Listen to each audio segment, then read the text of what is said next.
Hello, everybody. Welcome to your BC Real Estate Guide for everyday buyers, sellers, and investors. We are here today for another very exciting episode. I'm here today alongside my colleague and team member Donna. Hi, good morning. Today, we're going to talk about something that we get asked quite a bit, and that is, what is the best return on investment for upgrades to a house to prepare it for sale? So, I get asked that question a lot, and we've done quite a bit of research on this fact, and the main answer that we can provide is there's no exact number, right, Donna? From what you've seen, there's no identical two numbers as to how much of an exact return you can get from doing certain upgrades to your home. Yeah, that is correct, and it depends on the home as well, because every home is different. So. Every home is different. So the short answer on that question is it definitely varies. And that's what we've been seeing with majority of the articles that we've seen that do say what the ROI is on that investment. But we're going to go over what we did find, and we're also going to go over what we personally think will give you the best ROI on your investment when preparing your home for sale. So the first thing is we usually walk into a house, and what's the first thing that can give you the very most ROI, in our opinion, in our professional opinion and experience, that usually costs the seller $0. Mm-hmm. And that is to declutter and depersonalize. If you have a garage, get some boxes, fill it with all of your personal stuff. You just have to put yourself in the mindset of somebody that wants to buy your house. So the more you can declutter and depersonalize, the better it's going to be. Decluttering is huge. The first thing that we usually say is less is more. When there's a lot of clutter in a house, it's hard for people to see, one, the size of the house, and two, just to see the actual overall layout and to see actually past that clutter. So decluttering is usually the first thing that we do recommend that you do, and that only costs your time. And that will give you a fantastic return on your investment because it's only costing you your time, and it's usually not a huge undergoing. And the second thing that we'll usually say is clean. Because when you go into a house and if it smells, or let's say that there's dog hair everywhere, or the bathrooms are filthy, mirrors are dirty, that's something that people are going to focus on during the showing. Yeah, we recently did a showing with a beautiful house in Clayton from the outside. We went in, it was, I can't even describe the word, and we didn't even go in to look at the basement. Right. Just based on what it looked like at the top, which was a shame because it could have been a very nice house. So that is a great example that people can't sometimes see past even a dirty house. So cleaning, again, you can do it on your own. You don't even have to hire professional cleaners, although we do recommend it because cleaning can be an art sometimes, and sometimes you don't want to miss anything. So if you can hire a cleaner for a few $100s and get the place neat and tidy and smelling great, first impressions are very important. If the second you walk into a home and you get hit in the face with that dog smell, or perhaps if your pet's had an accident and that urine smell, or just a cooking strong food smell, sometimes, people can't see past that. So usually we recommend to declutter, clean, and then declutter again. And those are the easiest and the first things that you should do when preparing your home for sale. Now, people want to do a little bit of upgrades sometimes, and they sometimes ask us, what's the easiest and the most cost-effective thing that we can do in order to get us the most for our home in return? And the simple question that I always answer, or the simple answer that I always say for that, is painting. Painting, correct, yes. Because painting the walls, perhaps painting it a neutral color, especially if there were a brown or a red or a green, really changes the appearance of a place. I remember we had a listing and we got the whole place painted because the walls were all super dirty. The moldings were super dirty. I think it ended up costing around $800, but it made that place from night to day. Yeah. It very brightens it fresh. up. Yeah. Very fresh. It brightens it up. And painting doesn't have to be expensive. You can get a whole place painted from anywhere from $800 to $4,000. Or you can do it yourself if you're handy. Or you can do it yourself. Yeah. And that's a great point. And what we do recommend is that if you do it yourself, make sure you do a semi-professional job. Good job. Do not get paint on your ceiling. Yeah. We cannot stress that enough, because if you don't do proper taping and you do get tape on your ceiling, then you have to repaint the whole ceiling, and that is a big job. Mm-hmm. So if you are undertaking that task on your own, be very careful and make sure that you do a good job.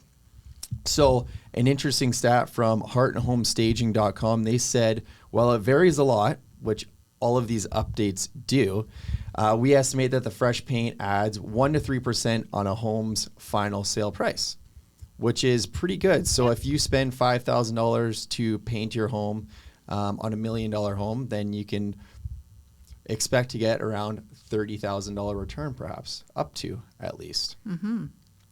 So that was an interesting stat. And painting is one of, I'd say, the most cost-effective upgrades that you can do to your home when preparing it for sale. Mm-hmm. What's another thing that people ask about doing?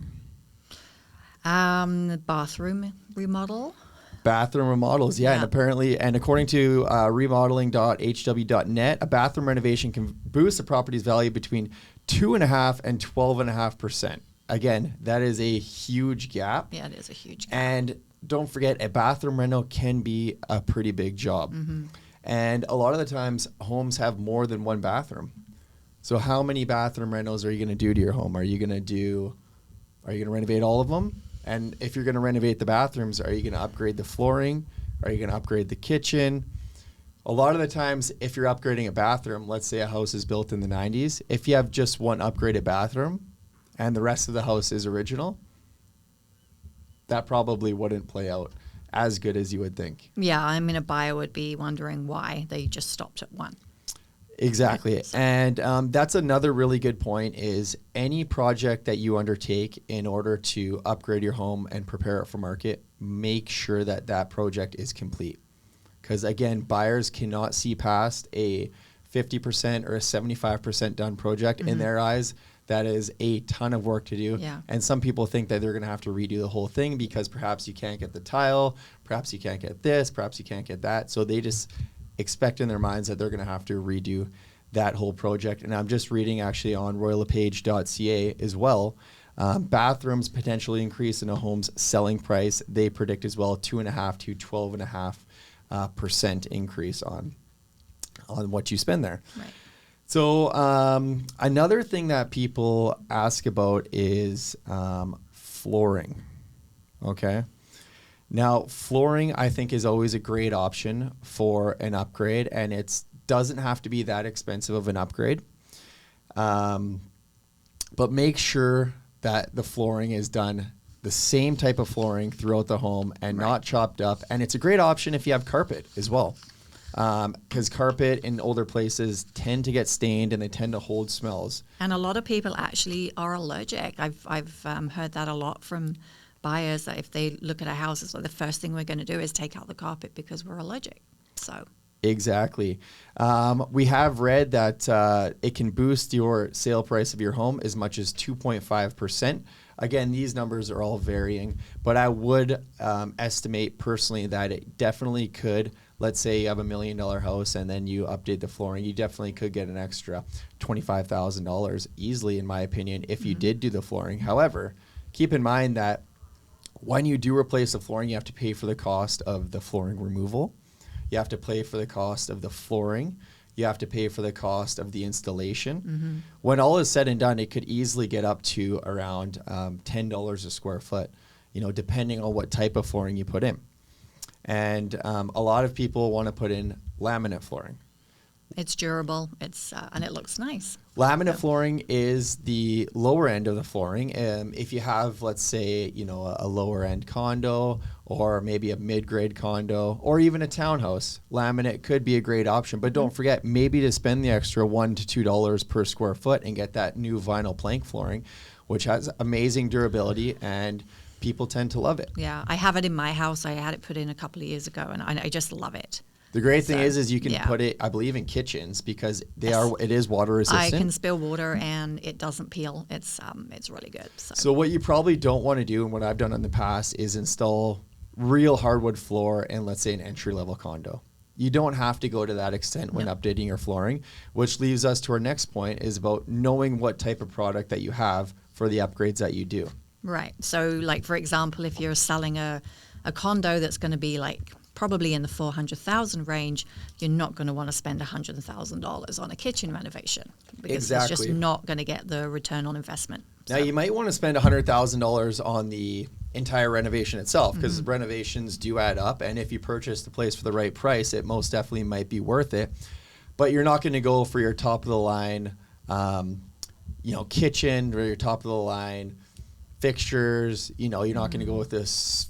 How do you pronounce that? Swarovski crystals. The very fancy lighting fixtures. No, I mean, there's nothing wrong with IKEA. I've seen some amazing IKEA kitchens, and they're very cost effective. So certainly consider what your product is for what type of renovation you're doing. If you have a property, let's say, for example, in Fort Langley or a prestigious area, and it's a multi-million-dollar property, yes, then you want to be considering the hardwood floor renos. You want to be considering the maple kitchens and the solid wood kitchens. You want to be considering higher-end fixtures, higher-end countertops, all that kind of stuff, because it's going to be selling as a higher-end product. So certainly keep those into mind when doing your updates. For the entry-level condos, people are usually just happy with the entry-level upgrades, right? So that takes us, we're talking about kitchens. Let's talk about kitchen upgrades. We're seeing here from the roylepage.ca, again, kitchen upgrades can increase the home selling price by greater than 12.5%, which is huge. Well, kitchen is the heart of the home, right? It's probably the first room that people really want to look at when they go and view a property. So it is. Yeah. And a nice, bright white kitchen when there was old oak cabinets in the house previous really changes the appearance of a home. And you don't actually have to replace the cabinets. I did this myself personally. I hired a company. They came, they took all of the cabinet doors, took them to their warehouse. They sandblasted them, they painted them, and they came and put them back. And it changed my entire house. And even like 2 years later, they still look amazing. And that's a great point. There's companies out there, kitchen makeovers. There's companies out there that just do painting of cabinets. If you already have what's in the shaker style cabinets, you don't necessarily have to go out there and get everything new. They can come in there, take the doors off, paint the doors, paint the boxes, and nobody would even be able to tell. I've seen yours; they look great. It's if you told me that you bought them as is, then I would totally believe you, because it's a third of the price, if not less. So consider that. And another thing that we can talk about is landscaping. Front and back. Front and back. Curb appeal is essential. It's the first impression, and a lot of buyers will actually drive by your house before they actually contact their agent to say that they want to view. And if they don't like the look of the outside, that might not get booked. That showing might not get booked. So it's really important that you have the front of your house looking in really good shape. And this is especially important with detached homes. Curb appeal is huge because a lot of the times before buyers even book showings, the first thing that they do is they do a drive-by. And I've had places where it perhaps was a really nice house at one point, and perhaps the sellers never even lived there, and nobody's cut the grass in a year. And the photos are immaculate of the inside, but then the client drives by, they say, hey, I think you gave us the wrong address. I think it's a different house. Yeah. But no, it's the same house. And if the curb appeal is not, doesn't match the interior, then perhaps they might not even book the showing. Right. And it's as simple as either doing it yourself with a lawnmower, weed whacker, trimming those hedges, but just really making it presentable. Yeah. Something you do yourself, or something that might cost a few $1,000s with a landscape company is definitely worth its while. Because we've seen people buy places just due to the fact that the backyard is gorgeous with the flowers, the trees, everything's manicured beautifully. They just can picture themselves there in the summer and the spring, hanging out and relaxing. And if that grass was 3 feet tall, well, they might not have the same opinion. No. I know everybody loves to live outside in the summer here in BC, and that's what they want. Like they want their patio furniture out there, their barbecue, place for the kids to run around, and get it looking good. Get the grass looking good, plant a few shrubs, just make it look inviting. And we're not talking about, you don't have to hire a designing landscaping company and come do stamped curb and everything like that. It doesn't have to be to that extent. It can be simply doing all the cuts against the driveway to the lawn, around any trees or anything that you have, raking up any leaves, or even planting a few flowers, like you were saying, a few shrubs and whatnot. Doesn't have to be anything crazy, just regular maintenance. Yeah. And that's something that people sometimes neglect. Yeah. And I actually doubled the size of my patio. I have a townhouse in my backyard, and I think it cost me $400, and literally now the entire back of my house is a patio. So it doesn't have to be expensive if you just want to make it look a bit more like an entertainer's kind of backyard. Yeah, and a great point. Like we have a client that's selling an age-restricted rancher-style townhouse right now, and they've actually upgraded their backyard to artificial turf. And in the 55-plus age-restricted, you actually have to look after your own backyard in that complex. So Correct. I think that was a phenomenal investment from their part, because any buyer is going to see that very low maintenance, and it's going to be really appealing to them, whereas another place that didn't have that, they might have to mow the lawn. Right. So that's a really good point. Now let's touch on the house itself, the house components itself. Let's talk about air conditioning. Let's talk about a new furnace. Let's talk about a new roof. Let's talk about components of the house itself. So when you're looking at a furnace and hot water tank, hot water tanks typically last around 10 years. And if you've got a furnace that is original to your 1995 house, kind of gonna get the impression that it's going to need replacing at some point. So whilst it might not give you a good return on investment dollar-wise, what it will do is give a buyer a peace of mind if they know that those are newer components. So then they know that they're not going to have to replace them at some point in the near future and have that big expense. So. Good point. And a lot of the times when people are purchasing these detached homes, they are leveraged to the max. They're spending all of their money to try to get as much as they can in order to purchase this place. And a lot of the times they don't have an extra contingency fund to pay for stuff like a new roof, new furnace, maybe a new garage door, stuff like that. So that's what we always recommend. Before you even get your house on the market, if you're going to do any upgrades, it's just the regular maintenance and the components of the house itself. Because not to say there's not a specific ROI on it, but it helps the sellability of the home. It appeals to more buyers. If the home is turnkey, let's say if it's not upgraded or anything like that, but if the home is turnkey, if it's got good bones, as they'd say, if it's got a newer roof, if it's got a newer furnace, if it's got a newer hot water tank, and they can move in there and they can do their own upgrades down the road, that might appeal to more people than if they come in there and they got new flooring and they got a new paint job, but the furnace is 40 years old, the roof's never been replaced, hot water tanks leaking, that stuff right there itself can cost $50,000+. Right. So that might scare away a few buyers. And in fact, we've had a listing where that has happened. They've done some upgrades throughout the years, but the major components, the roof and the furnace, were quite original or close to 20+ years old. We had a few home inspections done and the buyers walked away from the deal because of those major components that weren't done. So if you're wondering what the first thing you should do is for your house in terms of upgrades, is just getting your house and the bones of the house in good, proper working order and in great condition, so that basically down the road, a buyer in the near future doesn't have to have that capital expense to deal with. Right. So we were touching on air conditioning. I did have a chat with a couple of the realtors in our office, what would you think the return on investment would be on air conditioning? But given the hot summers that we've had recently, I had air conditioning put into my house 2 years ago, like about a week before we got the heat dome. Was the best thing that I ever did. I had my neighbors come and live in my house. I had my kids, like my older kids, come and live in my house with the dogs because everybody else's home was just unbearable.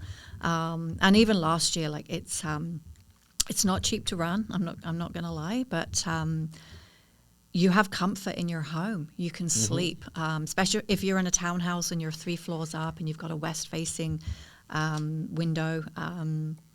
Or a condo. Or we've it had can be clients that are looking for condos in Vancouver or Greater Vancouver or even Langley, and they only want air conditioned condos because condos can get so hot. So if you're living in maybe a downtown condo, well, that might be something to consider, an upgrade to consider if your strata allows it to include that AC, because there are very little buildings in Vancouver that have AC in them. A lot of the newer ones do, but the older ones don't. Some buildings allow it, but some don't. But I've also read a lot of strata documents recently where air conditioning is now on the table, and they're trying to figure out like what kind of air conditioning units that were not allowed before will be allowed now. Even the ones that you put in the window, they're starting to allow, which was a big no-no not so long ago. So, stratas are on it because it is unbearable for people and it's not good living conditions. So So if you're in a house or a condo or a townhouse, consider installing air conditioning, but think of what you need to do prior to that. I think the bones are more important than the air conditioning. If everything's already been done and you're thinking what the last thing you can do to upgrade that value, perhaps adding the air conditioning, or if you're getting a new furnace in, maybe just upgrade it to a heat pump, all that kind of stuff. Consider it. If you're doing any upgrades, consider the air conditioning, especially for a townhouse like you were talking, or even a detached house or condo. Another thing that we actually tell clients to do at the very least is replace the light bulbs to the daytime light bulbs. Instead of that soft yellow, we have them replace them to the daytime ones, which is kind of that bluish white, very white. Yes, it's the more white, because not everybody views your house during the day. So if somebody's coming in the evening, you want your house to still look light and bright. So this in my eyes is right up close to the top with paint, would be replacing light fixtures or replacing the bulbs at the very least, because for the HDR photography that we do, which is really high-end photography that captures the property and the interior very clearly and crisply, if you have a yellow bulb in any of the light fixtures, it does not show as great as that white, bright bulbs. So at the very least, go out and spend $50 on new light bulbs and replace every single one in your home and make sure they're all working. Or if they're really dated, then perhaps consider changing light fixtures. And again, you can go on Amazon, you can get these LED light fixtures. They're $15 each, $20 each, and you can replace those old dome ones. But if you want to keep the dome ones, then just replace the light bulbs. So that's right up there that I would recommend. One of the first things that you can consider: paint and replacing the bulbs and lighting fixtures, or the lighting fixtures itself. And one other thing actually is that if you're doing a home reno, and if you are doing a home reno to sell, we cannot stress enough that you're going to want to bring in a professional to help you choose the colors and do the design of it. Because the last thing you want to do is spend $100,000, $150,000 on a renovation that you like and that you think is trending right now and that the buyers and the public are looking for, and then to realize that unfortunately what you like is not actually what is in style and in fashion right now. And we just came across this. I met some people at their house, and they were in the middle of a renovation, and they brought me in to see what I thought and if I could give them any advice. And they just finished painting the whole house green. So I had thought it was the original color and they were still painting it, but they had just painted the whole house green. So I'm glad that they brought me in when they did. Unfortunately, I did recommend for them to repaint it a neutral color. But we have partners, designer partners that will come into your house for $175 to $250. They'll do a full walkthrough with you. They'll give you color palettes. They'll give you trending colors. They'll tell you what type of cabinets to get. They'll tell you what type of molding to get. They'll work within your budget, and it'll just take so much of the stress out of designing and trying to figure out what's in on your new place. But because they know what's going on. They know what's trending. They have their finger on the pulse. Like we have our finger on our pulse in real estate. They have their finger on the pulse in the design, in the design world. So that's really important. Even if you're going to paint your place, even if you're going to spend $5,000, reach out to us, or reach out and we'll reach out to our designer, and she'll send a palette of colors that's trending right now, and that's very neutral. It's really important to keep in mind. Keep it neutral, and keep in mind what you like might not necessarily be what the public is after, and what a lot of people in the public would like. And like I said, this kind of stuff can be so stressful when renovating. So why not take some of the stress off yourself? Call us. We'll set you up with one of our designers. Have them walk through. If you plan on selling with us, it's a feature that we offer anyway within our services, is to have a designer walk through with you and help you out with that kind of stuff. So reach out to us. We'd be happy to help. But do not take on a full renovation if you don't have a finger on the pulse in the design world, because the last thing you want to do is spend $150,000 on a renovation and the feedback is not good. Yeah. So there's a pro tip for you there. I think that's we've touched on a lot of good info for the return on investment and how to prepare your home for market and what upgrades you can do. If you have any questions, of course, reach out directly. We're happy to help, and we'll see you on the next one.